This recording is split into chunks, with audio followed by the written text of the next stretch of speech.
acha que a gente ganha muito bem. Poxa, é desumano. Daqui a pouco termina a carreira, não tem condições de ter um imóvel quitado. A imprensa não deixa. Os jogadores de primeira linha do futebol mundial, fala-se hoje muito dos problemas mentais. Você perde o jogo, você é massacrado.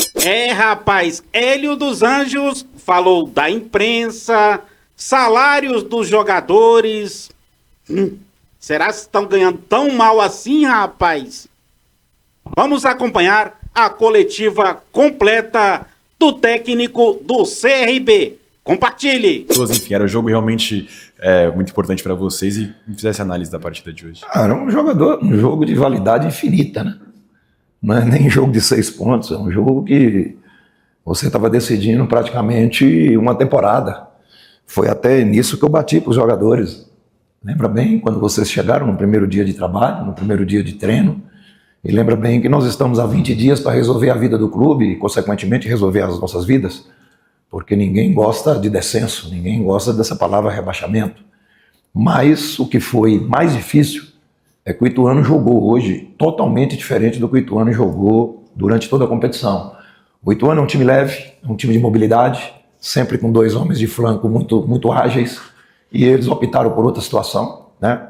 Tudo que eu passei, tudo que nós trabalhamos em cima do Ituano, tornou-se diferente a partir do momento que saiu a escalação do Ituano.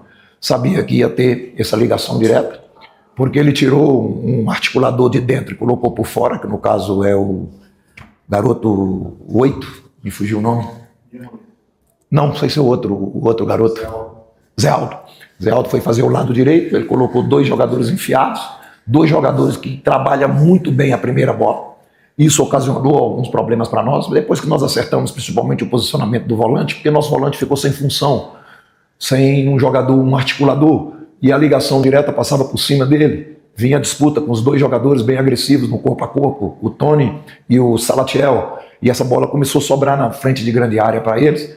Nossa estrutura defensiva entrou muito para dentro da nossa grande área, eles empurraram meus 2 zagueiros para dentro da grande área. As 2 melhores chances que eles tiveram foi praticamente na linha de pequena área no primeiro tempo.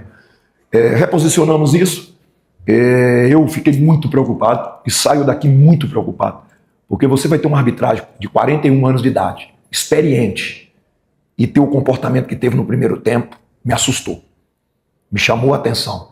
O comportamento do primeiro tempo com excesso de cartões amarelos, porque se você pega um hábito jovem, ele vai segurar o jogo no cartão amarelo. A sequência de cartão, ele deu cartão amarelo no meu centroavante, porque o meu centroavante reclamou da falta. O cara ajustou 4 vezes no Anselmo, ele não deu falta, o Anselmo falou com ele tirou o Anselmo do próximo jogo. Ele deu praticamente 5 cartões amarelos no primeiro tempo, 4 ou 5 cartões amarelos no primeiro tempo, e eu preocupei muito. Agora, o segundo tempo, nós matamos com a principal jogada deles, que é essas bolas, essas ligações diretas.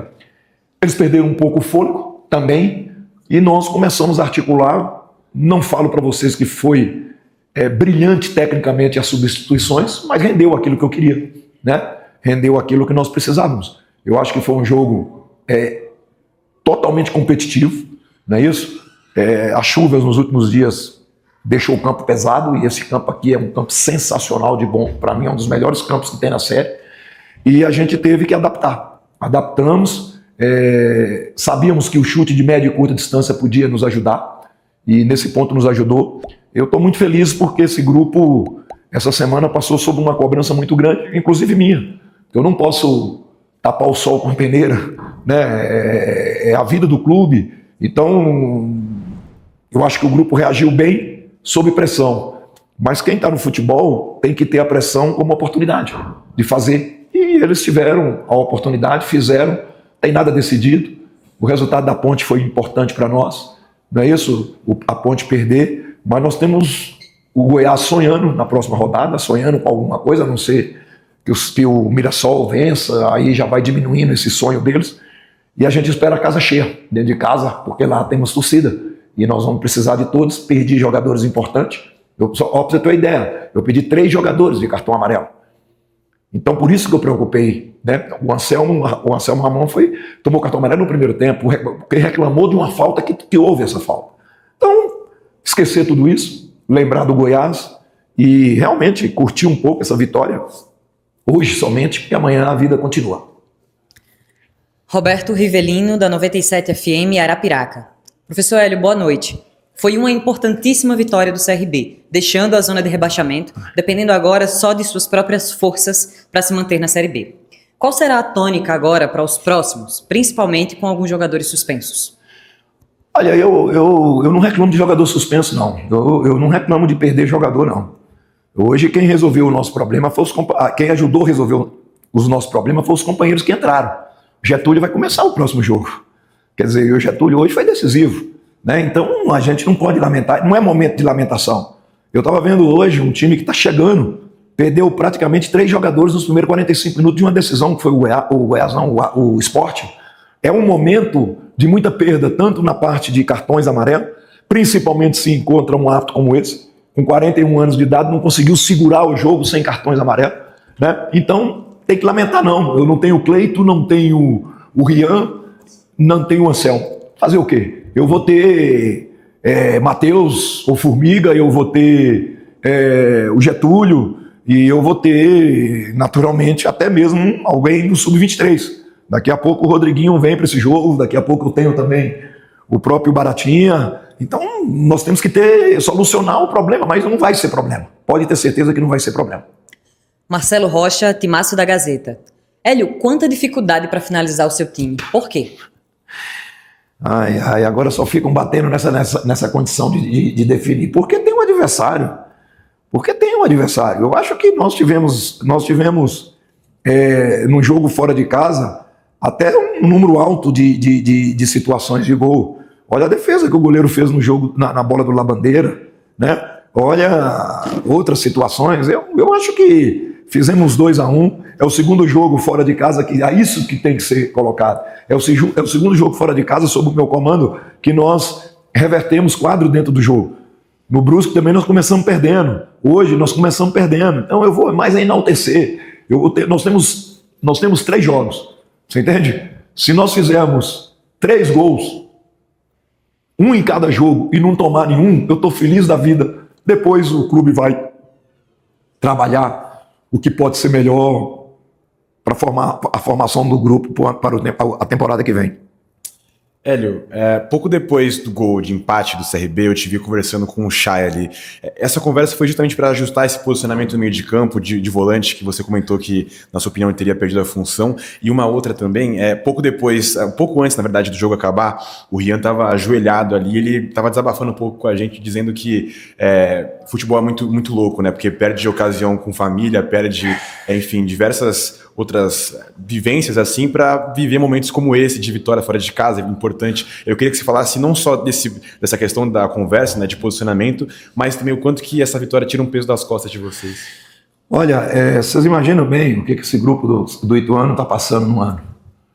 Então você imagina bem a pressão, você imagina bem esses rapazes, muitos jovens. Tem o Ituano, estou citando o Ituano, porque o Ituano tem jogador de futebol que acho que tem 6 meses que começou a jogar bola, como é o caso do Leozinho, começou a jogar futebol.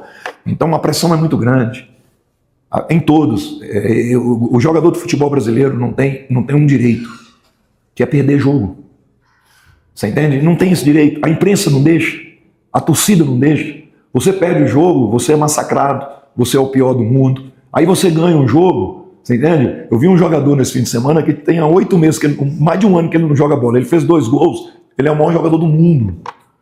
Quer dizer, o céu e o inferno está muito próximo e não tem condições de jogadores suportar isso. Os jogadores de primeira linha do futebol mundial, fala-se hoje muito dos problemas mentais.